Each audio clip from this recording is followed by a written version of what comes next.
Dubai नाम सुनते ही आपके दिमाग में क्या आता है? बुर्ज खलीफा,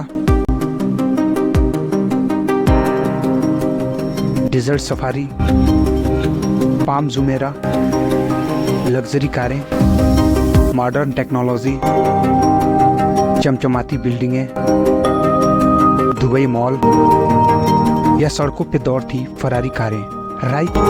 लेकिन यहाँ की एक डार्क साइड भी है। हमें यहाँ पे भेजा गया था बिल्डिंग के काम में। बोले थे कि हमको लिमिटेड कंपनी में आपको भेज रहे हैं, और यहाँ खाने होने के लिए, पगार के लिए भी बहुत तकलीफ है साहब। हमको किसी तरह मंगा लीजिए इंडिया ना किसी तरह बुला लीजिए।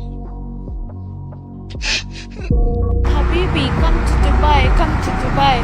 Why nobody tells you that in Dubai you have to work 24/7? Why nobody tells you that Dubai is very hot during summer? Why nobody tells you here you need to have a car? Nobody is buying Chanel. ये वो सच है जिसे social media influencer Dubai की चकाचौंध में छुपा देते हैं। दुबई को ऐसा प्रेजेंट किया जाता है जिसमें दुबई को दुबई बनाने वाले लाखों वर्कर्स दूर दूर तक भी नहीं दिखाई देते। सोशल मीडिया पर जब एक आम युवा दुबई को देखता है तो उसे लगता है कि जब तक वो दुबई में नहीं जाएगा उसे मोक्ष की प्राप्ति नहीं होगी। हम इस वीडियो में ऐसे ही डार्क साइड के बारे में बात करेंगे जिसे सोशल मीडिया इन्फ्लुएंसर छुपाते आते हैं, क्योंकि एक वर्कर के लिए दुबई ऐसा बिल्कुल भी नहीं है जैसा आप सोचते हैं।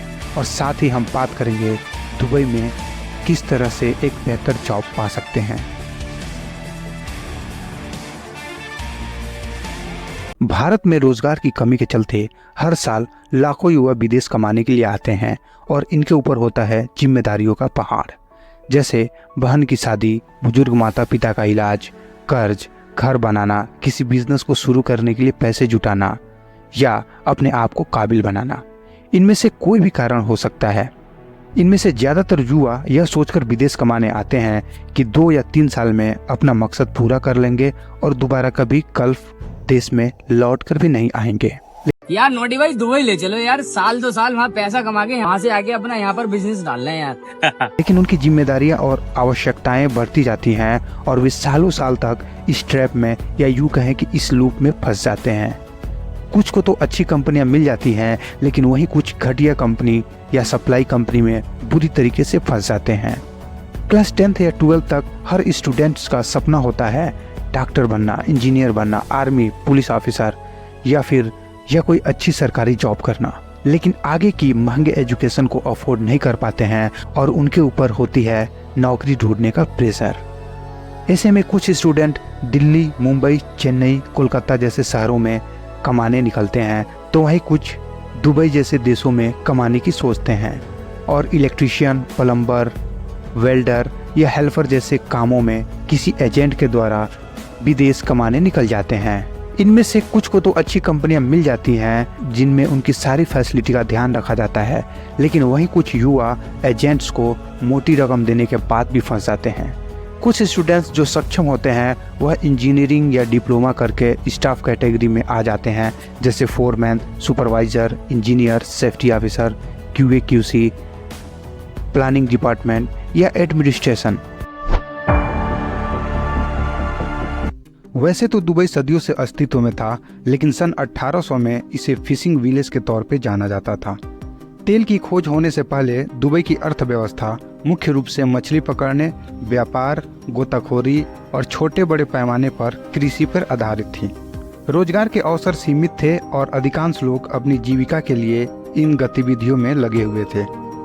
1894 में दुबई के इकोनॉमी को एक बहुत बड़ा बूस्ट मिलता है, जब किसी भी देश से यहाँ काम करने वाले मजदूरों को टैक्स से पूरी तरह से छुट्टी मिल जाती है। और आज दुबई हब बन चुका है रीजनल और इंटरनेशनल ट्रेड का। दुबई के इकोनॉमी में एक बड़ा उछाल आया सन 1966 में, जब यहाँ तेल मिला।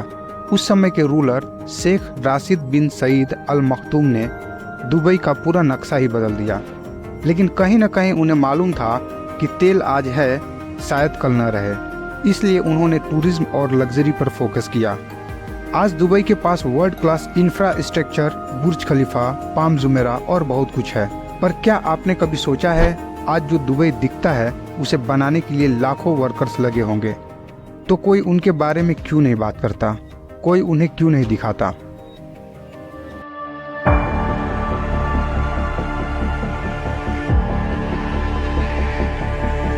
अगर आपके पास वाकई कोई विकल्प नहीं है तो आपको चाहिए कि आप डिप्लोमा, इंजीनियरिंग, ITI जैसे टेक्निकल कोर्स करके विदेश आएँ।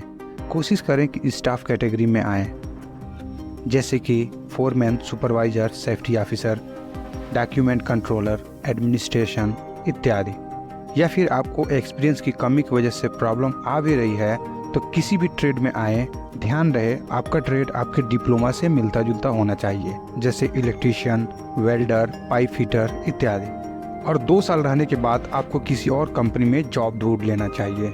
गल्फ कंट्री जाने के लिए झोला छाप एजेंटों से दूर रहें। दिल्ली, मुंबई, कोलकाता, बेंगलुरु जैसे शहरों में बहुत सारे रिक्रूटमेंट ऑफिस हैं, जहां से आप डायरेक्ट इंटरव्यू देकर किसी अच्छी कंपनी में आसानी से जा सकते हैं, और वो भी कम पैसों में।